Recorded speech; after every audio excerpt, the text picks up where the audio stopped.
Zona Cero. Esta noche os proponemos una historia maravillosa, una historia fantástica, cubierta por la neblina de lo incierto, del rumor y luego pues la triste constatación del hecho, ¿no? Vamos a hablaros de la princesa Carabú. Aconteció en abril de 1817, se presentó a bordo de un barco que llegó al Reino Unido, y con una historia tan sorprendente como bellísima. Esta noche os vamos a hablar de la princesa Carabú y cómo acabó semejante, no sé si llamarlo leyenda, historia, mentira. En fin, ¿qué tal, mi querido Carlos Canales? Buenas noches. Hola, buenas noches, muy bien. Leyenda, historia, mentira. Todo al tiempo. Claro. Fue una leyenda, por eso se transformó en leyenda. Fue una historia real, porque ocurrió de verdad, y es mentira, una parte por lo menos, y es que la historia que se contaba pues no obedecía a un hecho real. Pero todo se juntó para hacer una historia pues realmente muy original, de las historias de impostores, que en el siglo XIX estuvieron muy de moda, hay muchísimos. Sí. Es el siglo de los impostores, con el XVIII para mí son los dos grandes siglos. Bueno, y acuérdate que en el 20 también Anastasia Romanoff... Fue la última, yo creo, de esta tradición, de la tradición famosa, pero de todas maneras probablemente esta es de las más bonitas. A mí hay dos historias de impostores que siempre me han gustado mucho, la del rey de la Patagonia, que es una cosa verdaderamente pintoresca, y la de la princesa Carabú, porque la de la princesa Carabú es de los casos en los que la gente cree porque quiere creer, o sea, no por otro motivo especial. Mi querido Jesús Callejo, buenas noches. ¿Qué tal? Muy buenas noches. Es verdad, es una historia tan hermosa que merece ser creída, ¿verdad? Sí, merece ser creída y merece que se hiciera una película como se hizo, porque hay mucha gente que no conoce esta película que se hizo en el año 1994, que tiene precisamente este título, La princesa Carabú, que es de la que vamos a hablar ahora, y que tenía todos los ingredientes de una historia de hadas, una historia fantástica, de una mujer que aparece prácticamente de la nada, que nadie sabe nada de ella, que habla un lenguaje indescifrable, que tiene unos tatuajes orientales, que además aparece también con una especie de sari con un turbante en la cabeza. Todo eso es como el preámbulo de una historia que se desarrolla no durante mucho tiempo, no dura más de un año, hasta que se desvela el desenlace, pero que en ese año mantiene en jaque a toda la alta clase inglesa de aquella época, estamos hablando de principios del siglo XIX, e incluso con moraleja, que al final contaremos esa moraleja como todo buen cuento de hadas debe tener. Desarróllanos un poco la historia, Carlos, a ver. Estamos en abril de 1817. Bueno, la historia empieza en 1817 y un zapatero se encuentra pues de manera sorprendente en Inglaterra.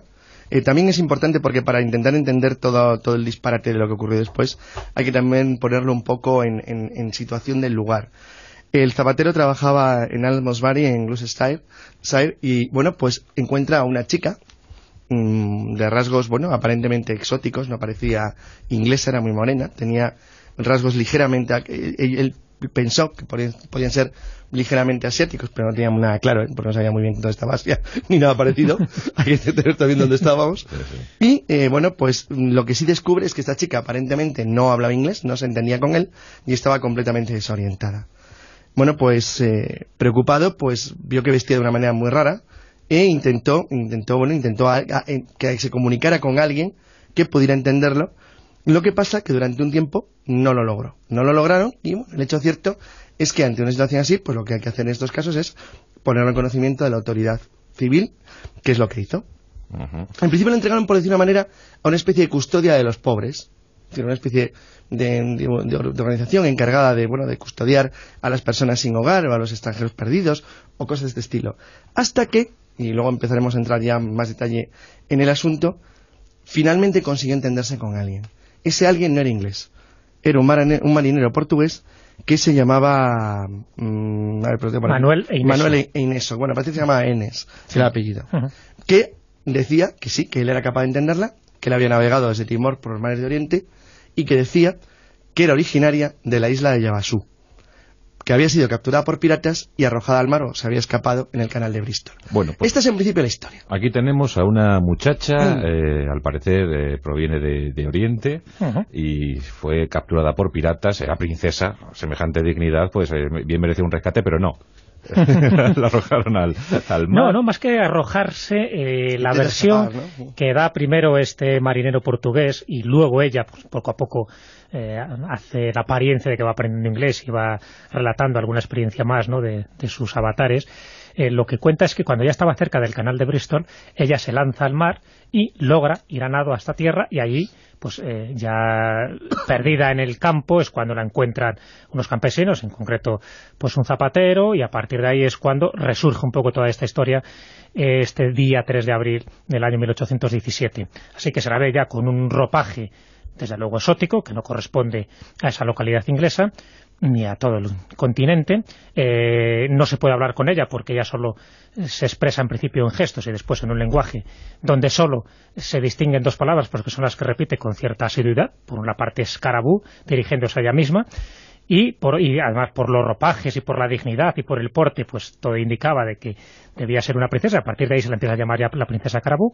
Y por otra parte menciona mucho lo de Yabasú, o sea, como el lugar de procedencia. Entonces, bueno, pues ya se va reconstruyendo un poco toda esta historia en los meses siguientes, que no deja de ser sorprendente porque pasa por distintos lugares.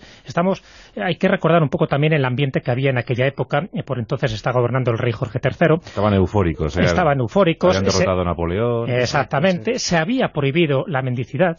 Entonces a esta mujer, claro, lo primero que se le acusa es de algo en principio evidente, es decir, que es una mendiga que se está haciendo pasar por una princesa oriental. O sea, en principio no la cree mucha gente y, de hecho, se la lleva a un tribunal y prácticamente es juzgada hasta que hay una familia, bueno, hay en ese caso un reverendo que cree en parte esa historia y dice, bueno, cuidado, antes de que la condenen y la recluyan durante 3 meses, que es un poco la condena que se hacía en aquella época por mendicidad, lo que hace es que se los llevan a los esposos Worrall. El Samuel Worrall era un banquero y ella, pues, por supuesto, de la alta clase, de la alta sociedad, y dice, bueno, pues a ver qué pasa, a ver si entre ellos, que conocen, tienen contactos, pues, con traductores, en fin, con gente culta, pues a ver si saben un poco si es, por una parte, o una impostora, o realmente es verdad lo que está diciendo. Hombre, salvando las distancias y con las muchísimas diferencias que existen, pero recuerda mucho el caso de Caspar Hauser, ¿no? Sí, bueno, es un caso que ocurriría un poco más tarde, en 1828. Es relativamente parecido, por lo menos en lo que es la escenografía, la puesta en escena, la súbita aparición, claro. Es muy parecido. Bueno, el caso es que los Worrall ya son conscientes de que la chica esta aparentemente tiene algo muy raro. De hecho, por ejemplo, cuando va hacia su casa, antes de decidir llevarla a su casa, en un mesón de la zona en la que quedan a dormir, la chica se empeña en dormir en el suelo. Quiere dormir en el suelo, no quiere una cama para nada, y insistió en comer una piña, en una especie de obsesión que tenía por determinado tipo de frutas de tipo tropical. Y rechaza siempre la carne. Exacto. Entonces, bueno, todas estas cosas les van haciendo pensar a los Worrall, que son los que se van a encargar de cuidarla, que hay algo extraño, que hay algo de verdad en la posible historia que está contando, y que tal vez tenga algo interesante que contar de la isla de Yabasú, que es lo que ella dice, junto con Carabú, cuando se dirige, como bien ha hecho Jesús, a ella misma. El caso es que aunque ella no lo ha manifestado, porque no había hablado con nadie, salvo con el marino portugués, que tampoco parece que la entendiera mucho, lo que sí parece bastante claro es que se empieza a construir la historia una vez que llega a casa de los Worrall. La señora Worrall dice, esta chica lo que es una princesa. ¿Por qué? Porque un día, hojeando imágenes de unos libros, ella mira por allí, cotilla, pasea. Sí, sobre todo libros de James Cook. Claro. Se detiene principalmente en un libro donde hay inscripciones en chino. Esto. Entonces abre las inscripciones en chino. Sí, porque van buscando tatuajes y van buscando lo que más se parece. Allá le van enseñando cosas para ver si intentan localizar más o menos la zona a la que viene, hasta que ella se queda detenida, de una manera así como pasmante, en unas cosas que están con caracteres de grafía china. Es que imagino, Carlos, que las mansiones de la campiña no se hablaría de otra cosa en ese tiempo. No, claro. Era la noticia, ¿verdad? Bueno, llegó a ser muy famosa en Inglaterra porque la noticia empieza a correr rápidamente. Además, ella cuando encarga la ropa, claro, es decir, los Worrall tienen dinero, le traen gente a su disposición para vestirla como ella quiera, pero ella rechaza todo tipo de vestimenta moderna, de tipo europeo occidental, y empieza a elegir un tipo de ropajes que al final, bueno, que es como la dibujaron. Se conservan 2 dibujos originales de la época de la princesa Carabú, y la dibujaron siempre como ella se había autodisfrazado, en cierto modo, que era de qué se iba, pues de princesa oriental. Claro. Entonces, claro, es decir, entre los que había, bueno, primero hay que tener en cuenta varias cosas. Inglaterra era un país ya complicado en esa época para mantener una ficción de ese tipo, por 2 razones. Primero, porque tenía colonias en Asia. Es decir, había colonias en Asia, en la India, en Malasia. Es decir, había ya posiciones inglesas en Sarawak, en Borneo. Es decir, bueno, conocían más o menos la zona y, sobre todo, había gente que había estado en todas las islas de Indonesia, es decir, principalmente en la principal, en la más poblada, en Java, porque se las habían ocupado los holandeses durante las guerras napoleónicas. Y conocían bastante bien la zona, aparte que hacían, Hong Kong no era todavía británico, pero hacían la ruta de Asia hasta más allá de las Filipinas. Con lo cual, claro, en cuanto se dice que había una princesa de un lugar de Asia llamado Yabasú en una casa de la campiña inglesa, aquello se empieza a convertir de repente en algo, bueno, pues digno de comprobar, algo muy curioso y que merece la pena ver. Y la señora Gurral empieza a recibir gente, a organizar fiestas en las que presenta a la princesa Carabú, que poquito a poquito va hablando en inglés. ¿Y cómo sigue el teatrillo Jesús? Bueno, pues siguen eso, siendo pues poco casi un espectáculo de feria. O sea, la invitan a todas las reuniones, porque es normal, ¿no? Hasta el príncipe regente también tiene mucho interés en conocerla. Y los joyeros la regalan joyas, porque bueno, no deja de ser también casi un artículo de lujo el que esta mujer, con toda la fama que está adquiriendo, porque claro, ya ha ido pasando por distintos profesores, por distintas personas que han intentado demostrar que era fraudulenta. Y no lo es, en principio digo, hasta ese momento no es fraudulenta, no es una persona impostora, porque es muy coherente un poco con el discurso y con el comportamiento que está adoptando hasta ese momento. Entonces, por más pijerías que le hacen y por más trampas que la ponen, ella no va cayendo, porque claro, hay personas que la van diciendo cosas en inglés, como diciendo, bueno, si sigues así vas a cometer perjurio y por lo tanto te van a ahorcar, un poco a ver cómo reaccionan. Ella como si estuviera en la luna, es decir, no reacciona a este tipo de frases o incluso insultos ingleses y está a su bola. Por lo tanto, pues empieza a ser como muy apreciada y dice, oye, a ver si es verdad que es una princesa asiática y por lo tanto a lo mejor nos interesa estar bien relacionados con ella, porque cuando esto surja, a lo mejor puede haber incluso hasta transacciones comerciales, ¿no? Como por una parte los Gurral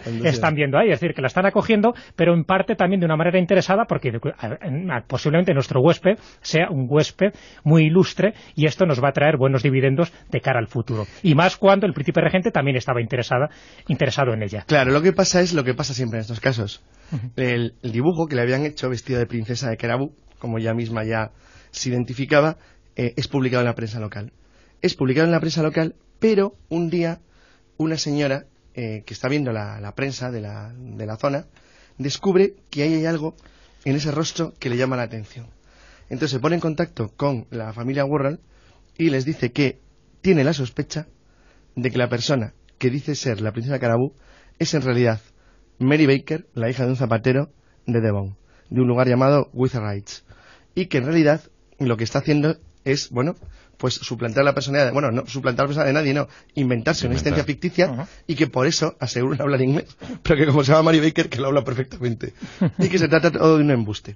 Claro, y todo esto... por un dibujo, por un retrato que se ve en la prensa. Sí, ¿no? pero espera, claro, ella tiene la sospecha, pero es que no consigue probarlo.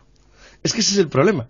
Porque cuando se presenta en la casa, decir, bueno, claro, hace una especie de interrogatorio, pero como la princesa Carabú parecía autista, o sea, no tiene caso a que le hablara en inglés, pues el caso es que, claro, desde entonces, bueno, la sospecha de que realmente fue un fraude y que se trataba de Mary Baker, y además el lugar de nacimiento, el condado, la zona, todo parece bastante claro. Sin embargo, la verdad es que desde el punto de vista formal o desde el punto de vista de incluso el intento de una acusación por parte de la fiscalía por fraude o por estafa, no se pudo nunca probar porque no hubo nunca una prueba definitiva de que la princesa Carabú no existiera como tal. ¿No aparecieron esos padres, ese zapatero? No. Es que todo indica, y aquí está lo curioso, aquí ya estamos un poco hilvanando porque esta es la parte más oscura, es decir, hasta ese primer año, hasta que es descubierta, ¿no?, oficialmente, pues se sabe muy bien, porque ya digo, o sea, un año... Claro, prácticamente un año vivió a cuerpo de rey, nunca mejor dicho, a todo lujo. Fiestas, comentarios, relaciones... Todo, sí, además la regalaban de todo, en fin, asistía a todo tipo de ceremonias y lo único que ella tenía que mantener esa pose, bueno, una pose muy bien hecha, porque se había estudiado prácticamente todo, es decir, incluso llevaba tatuajes en uno de sus muslos, con lo cual pues incluso también determinaron que eso era algo exótico y que evidenciaba la realidad de la versión que ella daba. Lanzaba también flechas con arco, tenía una puntería... magistral. De esas que hacía a propósito para escandalizar a la sociedad, eso, para que se bañaba desnuda. Sí. Claro, para que se le vieran los tatuajes. Claro, cosas de este con tipo. lo cual, claro, estaban todos, bueno, causaba una expectación. De ahí el visionado del muslo. Sí, exacto. Así que durante un año... Dijiste antes, Jesús, ya por ser un poco frívolo, porque que rechazaba la carne. Toda la carne. Sí, porque parece que tuvo, sobre todo por parte de los criados de los Gurral, pues tuvo algún acercamiento, un poco, siempre partían de la base de que era una farsante. Entonces dice, bueno, pues vamos a... Los criados que eran más listos que el hambre, ¿no? Sí, porque los criados, dice, a mí esto no nos engaña, porque los criados eran de la clase baja y esta es una muerta de hambre que está intentando aparentar lo que no es, ¿no? Sí. Y más en una época donde los vagabundos y los mendigos pues abundaban bastante. Y se las ingeniaban. Y se las ingeniaban. Entonces, claro, aquí es donde ya un poco es el desenlace de toda esta historia. Resulta que el padre de la criatura, de Mary Baker, como así parece que se revela como auténtico nombre, era el mismo zapatero que es el que la encuentra. Claro. Al principio. Es decir, Acabáramos. ¿os acordáis que estamos diciendo que un zapatero, más personas... Fue la manera de zapatero, introducir en la alta sociedad a su hija. Entonces, estaba en connivencia por lo menos con dos personas, Mary Baker. Primero con su padre portugués. Y segundo con el portugués. Exactamente. Que sospechosamente venía de Timor y entendía su lenguaje. Era una triada. Claro, por lo menos eran los cómplices en esta historia. Claro, no podía haber mucho más porque si no esto se hubiera sabido posiblemente antes. Pero el padre sí era el padre. O sea, Pero el padre parece que era el padre. Digo, siempre parece porque aquí ya los datos empiezan a ser un poco difusos. Pero... de hecho, ya digo que empieza a haber... Hay un periodista que es un poco el que tira del hilo de toda esta historia, es decir, cuando se publica en este periódico que escribe el periodista, es cuando este retrato empieza a ser muy conocido y, por lo tanto, ahí es cuando esta mujer dice, a mí me suena que esta mujer yo la he visto de criada en una de las casas que ella sirvió, porque efectivamente, antes de crearse toda esta identidad, pues era una criada que había salido, según esta versión, habría salido de un hospicio, más de un asilo, que acoge a antiguas prostitutas. O sea, que fíjate qué pasado tenías. Era más lista que el hambre, se las sabía todas. Sí. Entonces, a partir de ahí... Bueno, y una perfecta actriz, ¿eh? Y una perfecta actriz. Pero una perfecta actriz que, claro, cuando se desvela todo esto, sí que corre peligro, porque, por supuesto, la decepción fue mayúscula, imagínate, vuelve otra vez a los tribunales, a partir de ahí se la hace un juicio sumarísimo, incluso se habla de ahorcarla, pero, bueno, pues tiene ya influencia, es decir, durante ese año se granjeó la amistad de muchas personas poderosas. Era durilla la justicia, no se da con chorradas. Sí, no, pues estuvo a un tires de que fuera ahorcada. Pero gracias, ya digo, a ese tipo de influencias, pues logra huir. Este es el desenlace final, porque ella, pues ya empieza a hablar inglés, ya revela, por supuesto, que ella es inglesa de toda la vida y que urdió este plan, y aquí es un poco la moraleja que te quería decir. Hay como dos moralejas, un poco la historia final que ahora contaremos, pero la moraleja que ella aduce tanto en el tribunal como en sus amistades es que ella, que procedía de una clase de lo más baja, que había sido humillada precisamente por esa clase alta, ella se había permitido el lujo y el placer de humillarles a ellos con esta apariencia de princesa Carabú. Es decir, que esa satisfacción la tenía y que había conseguido ese gran propósito, que la pena es que hubiera durado tan poco, porque ella esperaba que hubiera durado mucho más la impostura, pero que de alguna forma sí se sentía gratificada, y con ella toda la clase social baja de aquella época, porque habían visto cómo alguien de esa calaña había sido capaz de reírse en las mismas barbas del príncipe regente. Jesús acaba de decir algo muy importante, es la importancia que tuvo socialmente el caso de la princesa Carabú. Es que mucha gente en el Reino Unido le hizo pensar que realmente no hay ningún abismo que separe a los ricos de los pobres. Claro. Y que la sociedad en realidad puede ser, si te da la oportunidad, cualquiera, sea cual sea por su nacimiento, puede llegar al puesto más alto. Fue muy importante. Ella deja Inglaterra, se va a Estados Unidos, el 28 de junio de 1817. ¿Al circo? No. Ella jugó, se sabe que durante por lo menos un año, en Estados Unidos hizo un intento de intentar hacerse ver como la princesa Carabú. De hecho, mantuvo el mismo papel, con el mismo escenario y el mismo juego, durante un tiempo, porque al cabo de unos meses Estados Unidos rompió todo contacto con la familia Burrell, con la cual había seguido manteniendo una cierta relación. El hecho cierto es que en 1821, cuando ella vuelve al reino, a Inglaterra, bueno, no tuvo ningún problema, no había tenido éxito en Estados Unidos, pero no fue mal acogida en Gran Bretaña, y durante un par de años viajó por Francia y España. Estuvo aquí durante la época final del trienio liberal. Estuvo aquí durante un tiempo, y después de recorrer Francia y España, ya finalmente volvió a Inglaterra, donde se casó en septiembre de 1828. Tuvo una hija, o sea, con lo cual hubo descendencia en Inglaterra de la princesa Carabú, y finalmente, después de una enfermedad bastante breve, en 1839 murió. Es muy curioso porque se conserva perfectamente, ella fue enterrada en 1865, se la sacó donde estaba y se la enterró en el cementerio de Hebron Road en Bristol, con lo cual, en cierto modo, se ha conseguido saber cuál fue su final, incluso eso, hasta el cambio de cementerio. Y muere prácticamente a los 70 años de edad, o sea que tiene una edad bastante longeva. Murió a los 70 años. A los 70 años. Bueno, Mary Baker. Mary Baker, bueno, pero aquí está el enigma, es decir, porque todo esto, decir, bueno, parece que estamos contando la historia de una farsante, de una impostora, pero hay una parte de enigma. Es decir, el periodista que investigó toda esta historia, una vez que esta mujer se fue a Estados Unidos, en fin, una vez que ya el escándalo se había producido, investigó la historia de Mary Baker. Y aquí está la sorpresa, descubre que no existió nunca una Mary Baker.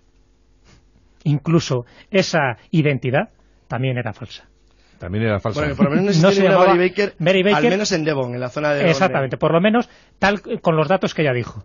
Entonces, esto es lo sorprendente. Ahora, una mentirosa de tomo y lomo, o sí que había una parte de misterio en todo esto, y lo único que hacía, pues como un poco las capas de cebolla, como los matriuscas, era sorprendernos con una personalidad totalmente diferente que tenía. Pero que el misterio nunca se llegó a desvelar de quién era realmente la princesa Carabú o Mary Baker. Bueno, pues desde aquí nuestro homenaje, ¿verdad?, a la princesa Carabú. Esta gran actriz. Claro, a Mary Baker, a quien fuera, porque desde luego se la coló, pero bien, a la alta nobleza, a la alta aristocracia británica durante al menos un año, ¿no?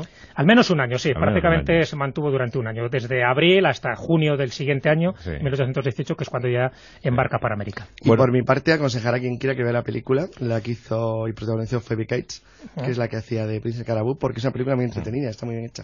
Bueno, pues incluso alguien pidió que se la colgase, que la ahorcasen en un tiempo difícil para los cirujanos en el Reino Unido, porque se ejecutaba poco, apenas unos 100 o 200 al año, y eso no daba cadáveres para los diseccionadores. Entonces, claro, querían ver ese tatuaje in situ, ¿no? Querían verlo muy de cerca, ¿no? Exactamente. Bueno, pues la princesa Carabú, una historia muy simpática del siglo XIX, de las muchas que hubo. De las muchas, porque pocos años después, ya digo, ocurre el caso de Kaspar Hauser en 1828, y hay un caso que ocurre posteriormente que es menos conocido, en 1851, en Alemania, donde aparece un señor que dice que procede de Lasaria, en concreto de un país llamado Sacría. O sea, Lasaria era la ciudad de un país llamado Sacría. O sea, este señor era Joseph Borin y nunca se supo dónde estaba Lasaria, ni por supuesto dónde estaba este país. Se puede hacer toda una lista, un top 10 de los principales impostores, porque hay una lista increíble. Fue un año, que fue un siglo bastante fructífero en cuanto a personajes que aparecen prácticamente de la nada, un poco lo que decía Jacques Bergier, ¿no?, en ese libro famoso que donde había divulgar esta historia junto con otra, que es Avisado para otra tierra, donde decía que parece que la policía del otro lado había tenido un descuido y se les habían escapado unos cuantos, ¿no? Sí, lo que pasa es que ya con lo de la Anderson, ¿verdad?, con lo de Anastasia Romanoff, ahí ya el ADN y todo esto... Sí, no, está claro, y además también en aquella época estaba muy de moda el caso del impostor de Luis XVII, con lo cual la gente estaba como un poco prevenida contra este tipo de personas, pero bueno. El caso del impostor de Luis... Bueno, lo hemos contado también. Lo hemos contado también. También con el ADN con el ADN y sabiendo ya lo que le pasó. El corazón de aquel niño ya está donde tiene que estar, al lado de sus papás. Ahí lo contamos en el libro de Enigma. Exacto. Bueno, pues muy bien, querido Carlos Canales, toma para ti este turbante asiático. Mira qué bonito, mira qué bien me queda. Este pertenecía a Mata Hari, que como bien sabes también fue una bailarina javanesa. Pero tiene un agujerito de bala. Lo venderé en una subasta. Eres muy malo, Jesús, y ahora que tienes página web estás insoportable, con el jesuscallejo.es, estás crecido. Sí. Toma, crecido. Te voy a dar un tatuaje. Eso sí me imaginaba. Es una calcamonía de estas, de los niños. Etiqueta y pon. Bueno, intentó que se comunicara con alguien que pudiera entenderlo. Lo que pasa que durante un tiempo no lo logró. No lo lograron y bueno, el hecho cierto es que ante una situación así, pues lo que hay que hacer en estos casos es ponerlo en conocimiento de la autoridad civil, que es lo que hizo. En principio lo entregaron, por decir una manera, a una especie de custodia de los pobres, una especie de organización encargada de custodiar a las personas sin hogar o a los extranjeros perdidos o cosas de este estilo. Hasta que, y luego empezaremos a entrar ya en más detalle en el asunto, finalmente consiguió entenderse con alguien. Ese alguien no era inglés, era un marinero portugués que se llamaba Manuel Eineso. Bueno, parece que se llamaba Enes, era el apellido. Que decía que sí, que él era capaz de entenderla, que él había navegado desde Timor por los mares de Oriente y que decía que era originaria... A ver, estamos en abril de 1817. Bueno, la historia empieza en 1817 y un zapatero se encuentra, pues, de manera sorprendente en Inglaterra. También es importante porque para intentar entender todo el disparate de lo que ocurrió después hay que también ponerlo un poco en situación del lugar. El zapatero trabajaba en Almondbury, en Gloucestershire, y bueno, pues encuentra a una chica de rasgos, aparentemente exóticos, no parecía inglesa, era muy morena, tenía rasgos ligeramente... Él pensó que podían ser ligeramente asiáticos, pero no teníamos nada claro, porque no sabía muy bien dónde estaba Asia, ni nada parecido. Hay que tener también dónde estábamos. Y, pues lo que sí descubre es que esta chica aparentemente no hablaba inglés, no se entendía con él, y estaba completamente desorientada. Bueno, pues, preocupado, pues vio que vestía de una manera muy rara, e intentó... La zona cero. Esta noche os proponemos una historia maravillosa, una historia fantástica, cubierta por la neblina de lo incierto, del rumor y luego pues la triste constatación del hecho, ¿no? Vamos a hablaros de la princesa Carabú. Aconteció en abril de 1817, se presentó a bordo de un barco que llegó al Reino Unido, y con una historia tan sorprendente como bellísima. Esta noche os vamos a hablar de la princesa Carabú y cómo acabó semejante, no sé si llamarlo leyenda, historia, mentira. En fin, ¿qué tal, mi querido Carlos Canales? Buenas noches. Hola, buenas noches, muy bien. Leyenda, historia, mentira.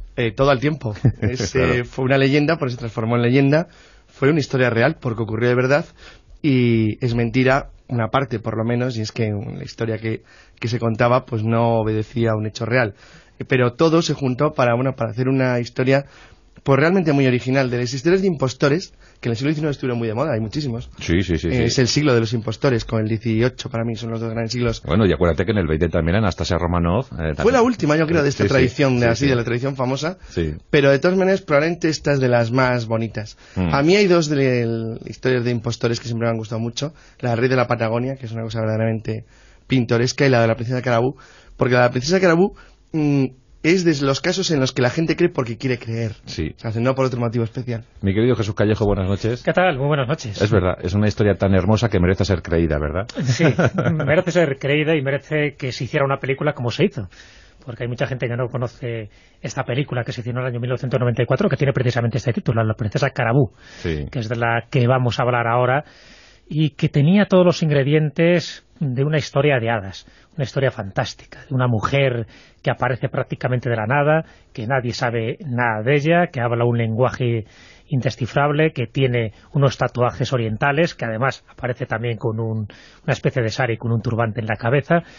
Todo eso es como el preámbulo de una historia que se desarrolla no durante mucho tiempo, no dura más de un año, hasta que se desvela el desenlace, pero que en ese año mantiene en jaque a toda la alta clase inglesa de aquella época, estamos hablando de principios del siglo XIX, e incluso con moraleja, que al final contaremos esa moraleja como todo buen cuento de hadas debe tener. Desarróllanos un poco la historia, Carlos.